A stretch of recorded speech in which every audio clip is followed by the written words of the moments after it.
15 ফেব্রুয়ারি টি-20 বিশ্বকাপের high voltage ম্যাচে মুখোমুখি হওয়ার কথা ভারত ও পাকিস্তান। তবে বিশ্বকাপ ইস্যুতে বাংলাদেশের পাশে দাঁড়িয়ে পাকিস্তান ঘোষণা দিয়েছে এই ম্যাচ বয়কট করার। আইসিসি পাকিস্তানকে ম্যাচ খেলার অনুরোধ করলে পাকিস্তান এবার 3টি শর্ত বেঁধে দিয়েছে। এই 3 শর্তের দুটোই বাংলাদেশ সম্পর্কিত আর একটি পাকিস্তানের নিজেদের চাওয়া। ভারতের সংবাদ মাধ্যম এনডিটিভি জানিয়েছে, বিশ্বকাপ খেলতে না দেওয়ায় বাংলাদেশের জন্য ক্ষতিপূরণ চেয়েছে পাকিস্তান।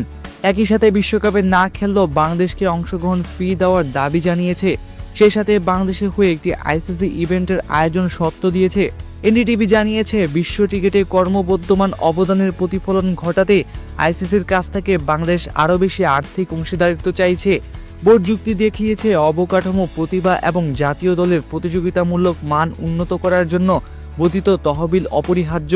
এদিকে বাংলাদেশের বিশ্বকাপ অংশগ্রহণ ফি চাওয়ার বিষয়ে খবরে দাবি করা হয়েছে, যদিও বাংলাদেশ বিশ্বকাপে নেই, তবে বোর্ড চায় আইসিসি যেন অংশগ্রহণ ফি প্রদান করে। তাদের যুক্তি হলো, দলগুলোর প্রস্তুতিতে প্রচুর পরিমাণ বিনিয়োগ করে এবং টুর্নামেন্টের পারফরমেন্স যাই হোক না কেন তাদের প্রাথমিক আর্থিক নিরাপত্তা প্রাপ্য। পাকিস্তান তৃতীয় যে দাবি করেছে তা হলো বাংলাদেশকে আইসিসি ইভেন্টের আয়োজক করা। এনডিটিভি লিখেছে, বাংলাদেশ তার ক্রিকেট অর্থনৈতিক এবং বিশ্বব্যাপী দৃশ্যমানতা বৃদ্ধির জন্য ভবিষ্যতে আইসিসি ইভেন্ট আয়োজনের সুযোগের জন্য জোর দিচ্ছে। বোর্ড বিশ্বাস করে দেশটির কাছে এখন একটি বড় আন্তর্জাতিক ইভেন্ট সফলভাবে আয়োজনের জন্য প্রয়োজনীয় সুযোগ সুবিধা এবং ভক্তদের সমর্থন রয়েছে।